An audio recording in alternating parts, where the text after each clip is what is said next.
ध्येय education foundation ध्येय प्रकाशन अकॅडमी मध्ये आपलं सर्वांचं सहर्ष स्वागत आहे। तर आज आपण ऑनलाईन मोफत क्लासेस घेत आहोत। तर बघूया आज आपण बुद्धिमत्ता हा विषय आणि त्यामधील वर्गीकरण, शब्दसंग्रह, संख्या। वर्गीकरण हा घटक, त्याच्यामधला कोणता घटक? वर्गीकरण। तर बघा, मराठीत वर्गीकरण म्हणजे एखाद्या गोष्टीला त्याच्या गुणधर्मानुसार, त्याच्या आकारानुसार, त्याच्या आकार, त्याचा काय उकार, त्याचे वजन काय म्हणा, त्याच्यामध्ये प्रत्येकाचं असं वेगवेगळे करून सगळं वेगवेगळं करणे, गुणधर्मांच्या आधारावर वेगवेगळ्या गटांमध्ये त्याची विभागणी करणे किंवा मांडणे, हे एक प्रक्रिया आहे ज्यामध्ये वस्तू, माहिती, कल्पना विशिष्ट नियमानुसार, एखाद्या वस्तू, कल्पना विशिष्ट नियमानुसार वेगळ्या करून त्या मांडल्या जातात। तर बघा, वर्गीकरणचा अर्थ आहे गट करणे। वर्गीकरणचा महत्वाचा अर्थ काय? गट करणे, वेगवेगळ्या पद्धतीचे गट करणे। तर बघा, वस्तू, माहिती किंवा कल्पना त्यांच्या समान गुणधर्मानुसार आधारावर वेगवेगळ्या गटांमध्ये विभागणी करणे होय, व्यवस्था करणे। वर्गीकरणामुळे एखाद्या गोष्टीची व्यवस्था करणे सोपे होते, कारण त्या आधारावर आपण त्या गोष्टी सहजपणे शोधू शकतो किंवा त्याबद्दल माहिती मिळवू शकतो। बघा आता स्पष्टीकरण। वर्गीकरणामुळे एखाद्या गोष्टीची माहिती अधिक स्पष्ट व समजण्यायोगी होते। आपण जर वर्गीकरण केलेले असेल प्रत्येक घटकाचे, तर आपल्याला ते पटकन कळतं। आपला शाळेचा अभ्यास असतो, तर तो अभ्यास आपला कोणता पण, कुठे पण, कधी पण शिकवलं तर चालेल का? म्हणून त्याची वेगवेगळ्या विषयांमध्ये त्याची विभागणी केलेली आहे। आपल्याला जे ज्ञान मिळणार आहे त्याची वेगवेगळ्या गटामध्ये विभागणी केलेली आहे। तशी प्रत्येकाचं फुलाची विभागणी असते, फळांची विभागणी असते, त्यांच्या गुणधर्मानुसार, समान गुणधर्मानुसार त्याची वेगवेगळ्या पद्धतीने विभागणी केलेली असते आणि वर्गीकरण केलेलं असतं। तर बघूया आता मराठीमध्ये शब्दसंग्रह, व्हॉकॅब्युलरी आणि संख्या म्हणजे नंबर्स, त्यामुळे शब्दसंग्रह, संख्या म्हणजे नंबर्स, व्हॉकॅब्युलरी असे मराठीमध्ये संख्यांसाठी वापरले जाणारे शब्द, जसे की 1, 2, 3 इत्यादी। मराठीमधल्या संख्या बघा, आता मराठीमधल्या संख्या 1, 2, हे काय 2, 3, 4, 5, 6, 7, 8, 9, 10, 11, 12, 13, 14, 15 आणि पुढच्या संख्या तर तुम्हाला माहितीच असतील। तर त्याचा उपयोग कसा होतो बघा, मराठीमध्ये संख्यांचा उपयोग जसे की आपल्याला वस्तू मोजायला, आपल्या गणितामध्ये उपयोग होतो। आपल्याला वस्तू मोजण्यासाठी त्याची वजन, त्याची उंची किती आहेत, वस्तू काय आहेत, आपल्याकडे पैसे किती आहेत, पैसे मोजण्यासाठी ह्या संख्यांचा उपयोग होतो। संख्याच नसत्या तर बघा जरा विचार करून, संख्याच नसत्या तर काय झालं असतं? एखाद्या वस्तूची किंमत म्हणा, तर सगळ्याच ठिकाणी आपल्याला संख्यांचा उपयोग होतो। संख्या नसत्या तर आपल्याला मोजमाप करणे शक्य नसते, आणि मोजमाप नसते तर त्याला आपल्याला अर्थच राहिला नसता। बघा आता प्रश्न, आपण यावर आधारित प्रश्न बघूया। खालीलपैकी कोणते वर्गीकरणाचे उदाहरण नाही? वर्गीकरणाचे उदाहरण नाही। कशा कशाचे वर्गीकरण होतं बघा, फळांचे वर्गीकरण। पहिला काय आहे? फळांचे वर्गीकरण। तर फळांचे वर्गीकरण होतं का? हो, फळांचे वर्गीकरण होत असतं। फूल आणि फळ याच्यामध्ये फरक आहे का नाही? म्हणजे एका गुणधर्माची सगळी फळे आपण बाजूला काढली आणि त्याला काय म्हटलं? त्याला फळे म्हटलं। तर ते वर्गीकरण योग्य आहे का? हो, योग्य आहे, फळे। दुसरं वर्गीकरण आहे प्राण्यांचे। आता फळे आपण सगळे एकासारखी दिसणारे त्यांना फळे म्हणलं, मग सगळे 4 पायावर चालणारे, 2 पायावर चालणारे, मोठे छोटे काय असतील ते सगळ्यांना मिळून आपण काय म्हटलं, प्राणी म्हणलं. तसं प्राण्यांचं वर्गीकरण केलं आपण. म्हणजे हे योग्य आहे का, हे पण आहे, त्याचं उदाहरण होऊ शकतं. पुढे काय आहे, पुस्तकांचे वर्गीकरण. पुस्तकांचे वर्गीकरण. तर माणसांचे वर्गीकरण, तर माणसांचे देखील वर्गीकरण होऊ शकतं. वेगवेगळ्या पद्धतीने माणसांचे देखील वर्गीकरण, त्यांच्या वजनानुसार, त्यांच्या उंचीनुसार, त्यांच्या गुणधर्मानुसार, सगळ्यानुसार वर्गीकरण आपण करू शकतो. पुस्तकांचं, पण पुस्तकांचं कसं वर्गीकरण करणार, फळेन फुलेन अशी काय पुस्तकं असतात का, तर पुस्तकांचं वर्गीकरण हे उदाहरण नाहीये. पुस्तकांचे आपण सगळ्या ह्याला पुस्तकच म्हणणार ना, आपण सगळ्या पुस्तकांना छोटा असो नाही तर मोठा असो पण पुस्तकच म्हणणार त्याला. त्यामुळे त्याचे वर्गीकरण हे योग्य, हे उदाहरण नाहीये. पुढचं, वर्गीकरणामुळे काय सोपे होते. वर्गीकरणामुळे काय सोपे होते बघा बरं. आता वस्तू ओळखणे सोपे होते. हो, वस्तू ओळखणे सोपे होते. वस्तू शोधणे सोपे होते का, वस्तू शोधणे पण सोपे होते. पुढे बघा, वस्तूंची तुलना करणे. तर वस्तूंची तुलना करू शकतो का आपण, वस्तूंची तुलना करणे देखील सोपे होते. मग वरील पैकी सर्व, आपला ऑप्शन नंबर डी, वरील पैकी सर्व हे आपलं ऑप्शन असणार आहे. पुढे बघा, नैसर्गिक वर्गीकरण म्हणजे काय. काय नैसर्गिक वर्गीकरण म्हणजे काय, मानव निर्मित वर्गीकरण. आता हे नावातच कळते, मानव निर्मित म्हणजे मानवाने तयार केलेले, आणि निसर्ग निर्मित म्हणजे निसर्गाने. म्हणजे मानव निर्मित हे तर आपलं उत्तर असणार नाही.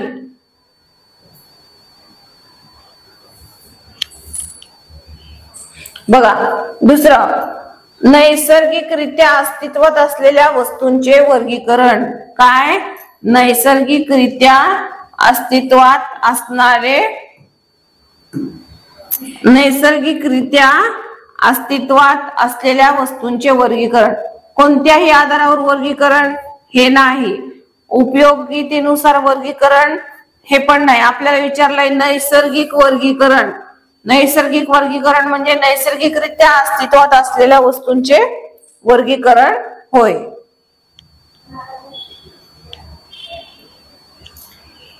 पुढे बघूया, प्रश्न दिसतोय का. हो दिसतोय, बरोबर. बघा, वर्गीकरण करताना कोणत्या गोष्टी विचारात घेतल्या जातात. काय, वर्गीकरण करताना कोणत्या गोष्टी विचारात घेतल्या जातात. बघा, रंग, आकार, आकारमान, उपयोग, वैशिष्ट्ये आणि समानता. ए आणि बी फक्त आकार. बघा, रंग, आकार, आकारमान, उपयोग, वैशिष्ट्ये, समानता, दोन्ही ए आणि बी. फक्त आकार, फक्त आकार तर हे असू शकत नाही. रंग, आकार, आकारमान हे असू शकतं. उपयोग, वैशिष्ट्य आणि समानता हे पण असू शकतं.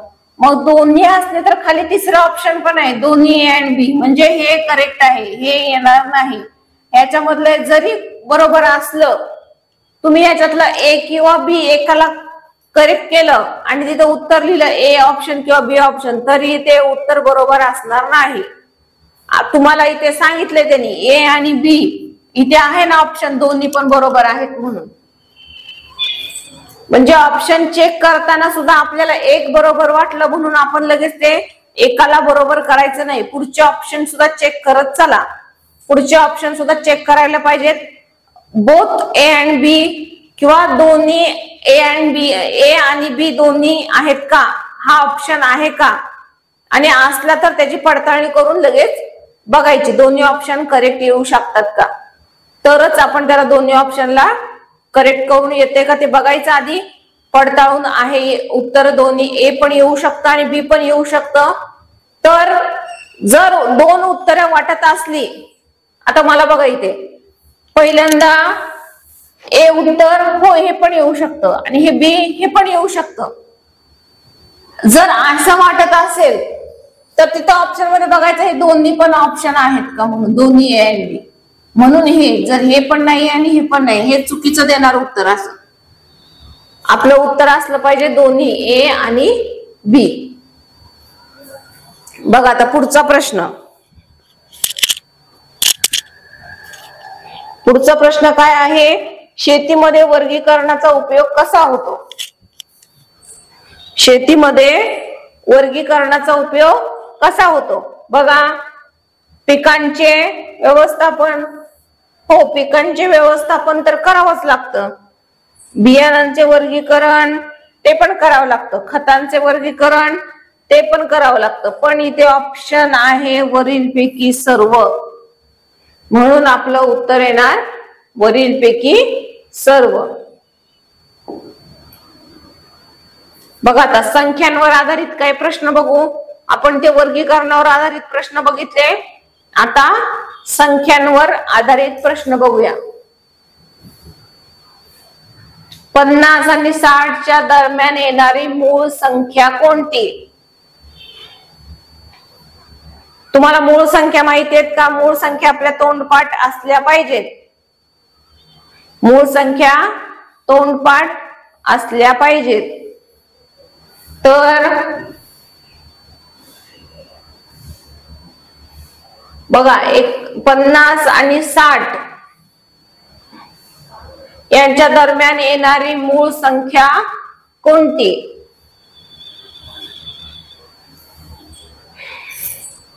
तर यांच्या दरम्यान 53 ही मूळ संख्या येते.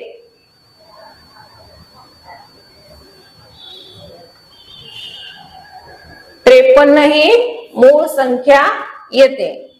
पुढे बघा, 1 ते 20 पर्यंतच्या संख्यांमध्ये किती समसंख्या आहेत? 1 ते 20 पर्यंतच्या संख्यांमध्ये किती समसंख्या आहेत? बघायचं आहे किती समसंख्या आहेत. 2, 4, 6, 8, 10, 12, 14, 16, 18 आणि 20. बघा 1, 2, 3, 4, 5, 6, 7, 8, 9, 10 किती संख्या आहेत? 10. ऑप्शन नंबर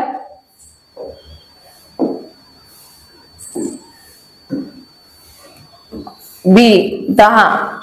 किती समसंख्या आहेत? 10 समसंख्या आहेत. बघा 15, 25, 35 या संख्या क्रमाने कशा आहेत? बघायचे उत्तर. 15, 25, 35 या संख्या क्रमाने कशा आहेत? चढत्या क्रमाने आहेत, उतरत्या क्रमाने, सम आहेत का विषम आहेत? तर ऑप्शन नंबर ए चढत्या क्रमाने आहेत. कशा आहेत या संख्या? चढत्या क्रमाने आहेत.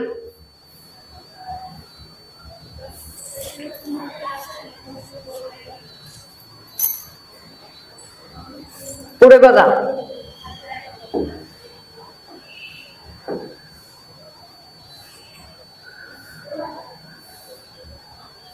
अकरा आणि 20च्या दरम्यान किती मूळ संख्या आहेत? काय? 11 आणि 20च्या दरम्यान मूळ संख्या किती आहेत? हा तुमचा स्वाध्याय आहे. बघायचंय स्वाध्याय.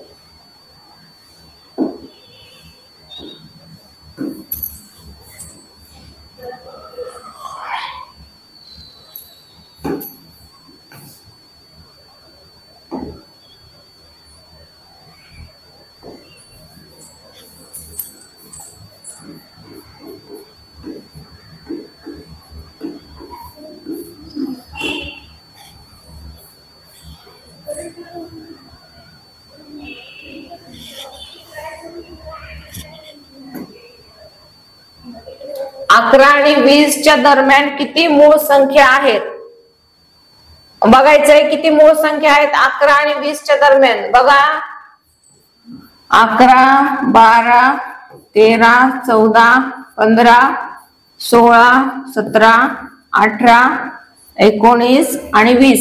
यामधल्या आपल्याला काय शोधायचंय? मूळ संख्या शोधायचे. मूळ संख्या म्हणजे अशा संख्या की त्या कोणत्याही पाड्यात येत नाहीत. आणि बघा 11 ही मूळ संख्या आहे. परत काय 13,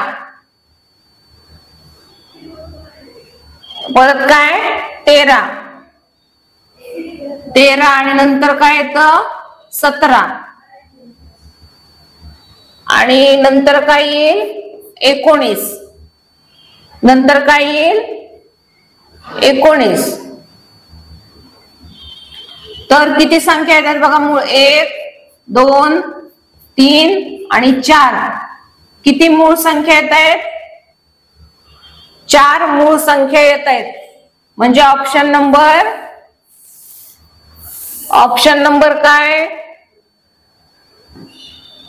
ऑप्शन नंबर सी. किती मूळ संख्या येत आहेत? 4.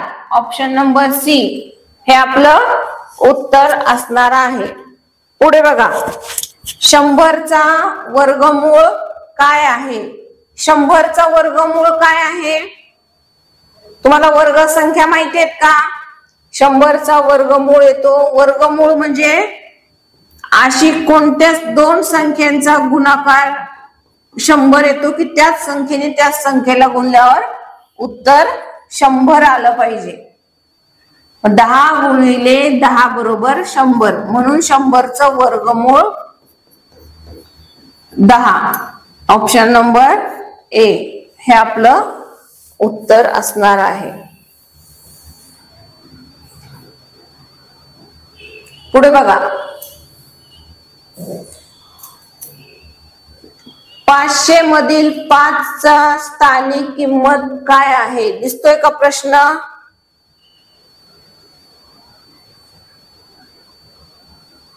पाचशे मधील 5ची स्थानिक किंमत काय आहे? 5ची यामधील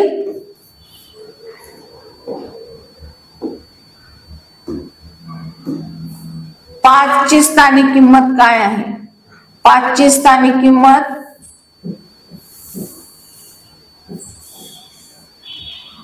500च येणार.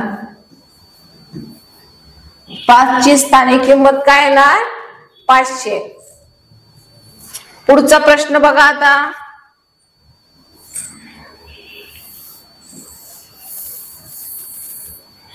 पंचवीस, 30, 35, 40 या मालिकेतील पुढचे पद काय असेल? 25, 30, 35, 40 बघा.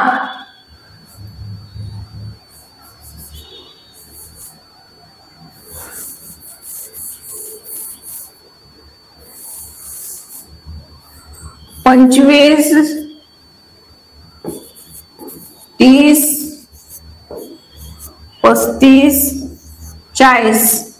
5 25, 5 30, 5 7 35, 5 8 40, 5 9 45. पुढचे पद असणार 45. हे पुढचे पद असणार. लक्षात ठेवा. पुढे बघा 12 आणि 18 यांचा मसावी काय येतो? 12 आणि 18 यांचा मसावी काय येतो? मसावी म्हणजे अशी संख्या की त्या दोघांनाही भाग जाईल. ही संख्या दोघांच्याही ही दोन्ही संख्या एकाच्याच पाड्यात आल्या पाहिजेत अशी संख्या शोधायची. 2 दोनाच्या पाड्यात येत आहेत का? येत आहेत. पण मसावी म्हणजे महत्तम. महत्तम म्हणजे मोठा, सगळ्यात मोठी अशी संख्या की त्याच्या दोन्ही संख्या पाड्यात आल्या. 3च्या पण येत आहेत.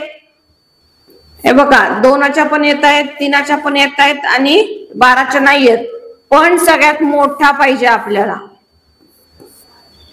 सगळ्यात मोठा इथे काय आहे? 6. 6 2 12 आणि 6 3 18. तर अशा पद्धतीने मसावी काढतात. बघा आता, खालीलपैकी कोणत्या प्राण्यांचे वर्गीकरण सस्तन मध्ये केले जाते? कोणत्या प्राण्याचे वर्गीकरण सस्तन मध्ये केले जाते? कोणत्या प्राण्याचे? तर मांजर. मांजर याचे वर्गीकरण सस्तन प्राण्यामध्ये केले जाते. बघा, सस्तन प्राणी म्हणजे काय? जे प्राणी आपल्या पिल्लांना जन्म देतात आणि त्याला आपले दूध पाजून मोठे करतात, तर त्यांना म्हणतात सस्तन प्राणी. हे मासा, पक्षी आणि साप यांची काय असतात? यांची पिल्ले जन्माला येतात का? अशी यांची अंडी असतात आणि अंड्यातून पिल्लू बाहेर पडते, तर त्यांना अंडज असं म्हणतात. पण मांजराचं तसं आहे का? नाही. तर म्हणून सस्तन प्राण्यामध्ये कोणाचे वर्गीकरण केले जाते? तर मांजराचे. बघा, खालीलपैकी कोणत्या वनस्पतीचे वर्गीकरण आवृत्ती बीज मध्ये केले जाते? आवृत्ती बीज मध्ये केले जाते. तर गुलाब. आपलं उत्तर काय असणार आहे? गुलाब. तर गुलाबाचं वर्गीकरण आवृत्ती बीज मध्ये केले जाते. पुढे बघा, सूर्यफूल. काय? स्क्रीनशॉट काढून घ्यायचं. सूर्यफूल या फुलाचे वर्गीकरण कोणत्या प्रकारात केले जाते? की सूर्यफूल फळ आहे का? भाजीपाला आहे का? तृणधान्य आहे का? नाही. तर सूर्यफूल काय आहे? फूल आहे. काय आहे? फूल आहे. बघा, लोखंड या धातूचे वर्गीकरण कोणत्या प्रकारात केले जाते? लोखंड अधातू नाही, धातू. उपधातू पण नाही, मिश्र धातू पण नाही. उपधातू असं काही नसतंच, कोणतं अधातू असतो आणि मिश्र धातू पण असतो. मिश्र धातू म्हणजे त्याच्यामध्ये एक किंवा दोन किंवा तीन प्रकारचे जास्त 2 किंवा 3 प्रकारचे धातू मिक्स केलेले असतात, त्यांना म्हणतात मिश्र धातू. मग याच्यामध्ये लोखंडामध्ये कोणतं मिक्स केलंय का? नाही. तर लोखंड काय आहे? धातू आहे. काय आहे? धातू. बघा, पाणी या द्रव्याचे वर्गीकरण कोणत्या प्रकारात केले जाते? द्रव. कोणत्या प्रकारात केले जाते? द्रव.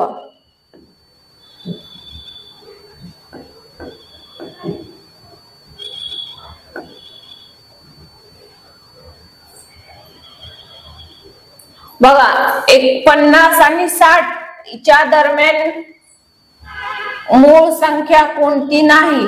तर 50 आणि 60 यांच्यामध्ये मूळ संख्या नाहीये म्हटलंय त्यांनी. काय? मूळ संख्या आपल्याला नाही असं म्हटलेलं आहे. मूळ संख्या नाहीये. 51 ही मूळ संख्या नाही. हे आपलं उत्तर असणार आहे. 51. काय आपलं उत्तर असणार आहे? 51. तर बघा, आज आपण काय काय शिकलो?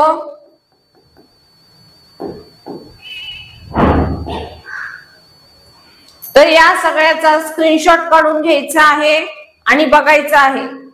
जे प्रश्न आहेत ते घरी परत सोडवायचा प्रयत्न करायचा आहे. बघा, स्क्रीनशॉट काढून घ्यायचा.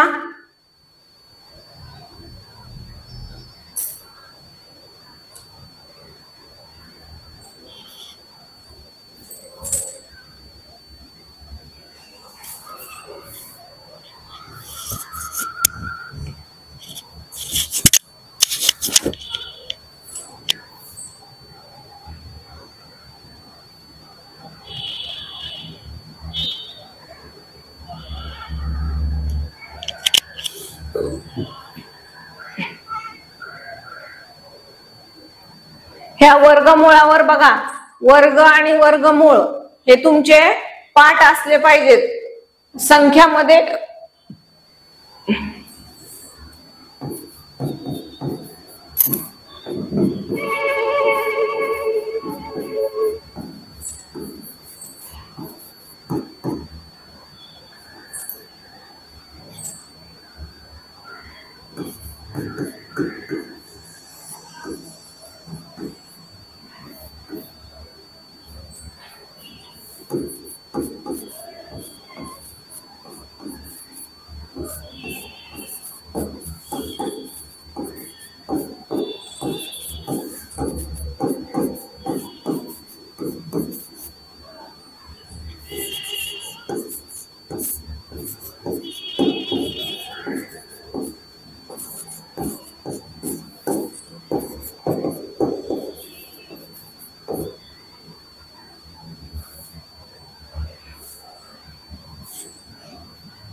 एवढ्या संख्या असतात.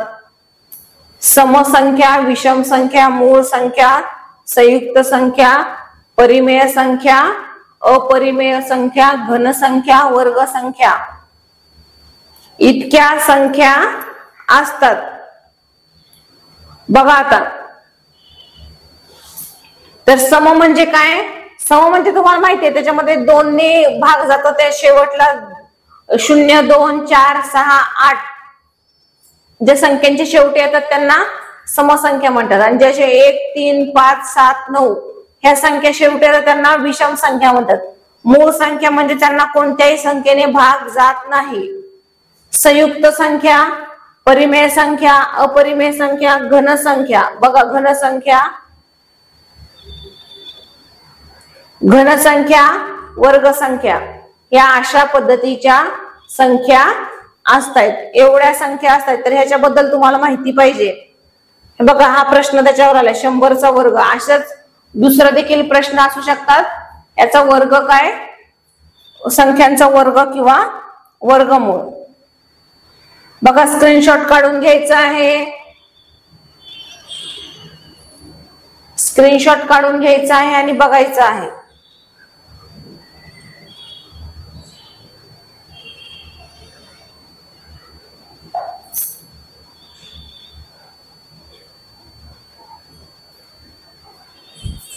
तर अशा पद्धतीने आपला आज संख्या वर्णमालेवर, इंग्रजी वर्णमालेवर काही प्रश्न होते.